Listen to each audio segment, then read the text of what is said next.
apabila ilmu tersebut terletak pada diri seorang manusia. Ya, seorang manusia memiliki ilmu yang berbeda dengan manusia-manusia yang tidak memiliki ilmu. Bahkan seorang adik ahli ibadah yang masih lebih rendah, masih kalah jika dibandingkan dengan seorang alim. Dalam kitab Murafi'un Budiyah yang merupakan kitab syarah terhadap kitab Imam Ghazali, yaitu kitab Bidayah wal Hidayah. Di sana terdapat suatu perumpamaan perbandingan antara seorang abid dan seorang alim, di mana terdapat seorang abid yang ilmunya hanya standar fardu ain, tetapi ada seorang alim yang ibadahnya biasa-biasa saja tetapi memiliki ilmu yang sangat memadai. Maka dikatakan oleh Imam Al-Ghazali, syaitan lebih takut terhadap seorang alim yang beramal dengan ilmunya ketimbang seorang 1000 abid. 1000 abid tidak akan memberi pengaruh terhadap syaitan, tetapi satu orang alim yang beramal dengan ilmunya, maka itulah yang menjadi kekhawatiran syaitan. Para hadirin yang berbahagia, lalu apa kaitannya antara ilmu dan ilmu agama terhadap pemuda? Ya, sangat besar keterkaitannya. Sedikit banyak mungkin kita tahu bagaimana sejarah masuknya Islam di negeri Serang di Mekah, Aceh. Islam yang ada di Aceh sekarang tidak jauh berbeda dengan perkembangan Islam yang terjadi di zaman dahulu, yaitu di negeri Eropa yang bernama negeri Andalusia. Jika kita bandingkan, memang banyak ulama Aceh, tetapi masih kalah banyak dengan ulama Andalusia zaman dahulu.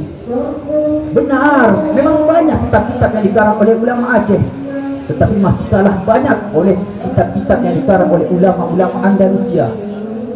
Andalusia dulu, wilayah kekuasaan Andalusia meliputi Spanyol, Perancis Selatan, Zaragoza, bahkan meliputi sedikit wilayah Portugal.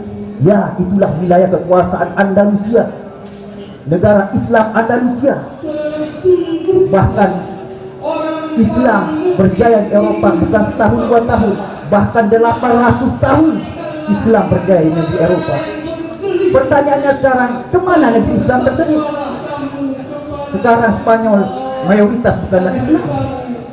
Bahkan di Perancis beberapa waktu yang lalu, Perdana Menteri Perancis mengharamkan perempuan-perempuan memakai cadar. Portugal, lihat bagaimana bendera Portugal salib. Hilang identitas Islam dari negara Eropa, dari benua Eropa. Apa faktor utama hilangnya Islam di negara Eropa? Yang pertama, pemuda-pemuda Islam di negara Eropa, yaitu di negara Andalusia, sudah hilang gairah. Bagaimana gairahnya, komitmennya dalam mempertahankan Islam. Islam hanya sebagai identitas belaka. Betapa banyak orang-orang Islam yang mengakunya Islam, tapi dia hilang, tidak ada komitmen terhadap Islam. Ya, Aceh dari masa zaman Kesultanan Iskandar Muda hingga saat ini, Islam mulai menurun. Anda bisa lihat di depan kalian, apabila pemuda-pemuda Aceh hari ini tidak membekali ilmu, tidak membekali dirinya dengan ilmu agama, tidak membekali dirinya terhadap komitmen bagaimana mempertahankan Islam, maka Aceh akan menjadi Andalusia kedua. Ini nek Sergio Ramos juga main bola. Ini Islam dimulai. Tapi apa yang terjadi sekarang? Islam hilang di negara Andalusia, Spanyol, Perancis Selatan, Zaragoza, dan sedikit meliputi negara-negara Portugal. Di dalam kitab Hasyiah Sawi ala Tafsir Jalalain juzuk 3 halaman 6, pada tafsir surah Al-Kahfi, di sana terdapat suatu kisah yang menceritakan tentang pemuda-pemuda Ashabul Kahfi, di mana pemuda-pemuda Ashabul Kahfi mempertahankan keimanannya. Diceritakan dalam kitab tersebut, Hasyiah Sawi, Kalau di atas itu matan namanya, matan tafsir Jalalain di dalam Asy-Syiah Sawi. Dalam Asy-Syiah Sawi diceritakan ada suatu negeri yang namanya Asus. Kalau sekarang daerah Yordania, Timur Tengah. Di mana negeri Asus tersebut dipimpin oleh seorang raja yang sangat zalim, yaitu namanya ada Raja Dikyanus. Pada zaman tersebut adalah masih zaman di mana risalah Nabi Isa masih ada, yaitu orang-orang pada zaman dahulu pada zaman tersebut masih mengamalkan ajaran-ajaran Nabi Isa, ajaran-ajaran Injil. Namun oleh Raja Dikyanus tersebut, dia mengecam ajaran-ajaran kitab Injil, ajaran-ajaran Nabi Isa. Bahkan dia mengancam siapa saja yang masih memeluk ajaran Nabi Isa akan dimusnahkan. Namun pemuda-pemuda Ashabul Kahfi, mereka tidak gentar, mereka tidak takut dengan kekuasaan. Ya, benar, apabila kekuasaan tidak berpihak terhadap agama, maka agama akan menjadi suatu ancaman yang sangat besar. 1000 dai tidak akan ada pengaruhnya apabila tidak didukung oleh kekuasaan. Namun tanda tangan seorang pemimpin, yang dimana pemimpin tersebut di tangannya ada kekuasaan, dia bisa menegakkan amar ma'ruf nahi munkar. 1000 dai akan kalah dengan seorang pemimpin di mana di tangannya terdapat suatu syaukah kekuasaan, suatu kekuasaan. Maka oleh karena itu, umat Islam, para pemuda khususnya, mari kita bekali diri kita dengan ilmu agama. Mari kita komit terhadap Islam adalah agama kita. Betapa banyak orang tua sekarang, mereka hanya memikirkan bagaimana mewariskan harta mereka kepada anak cucu mereka, tapi mereka memikirkan bagaimana Islam diwariskan terhadap anak cucu mereka. Anda mungkin bisa pergi ke negara Spanyol sekarang.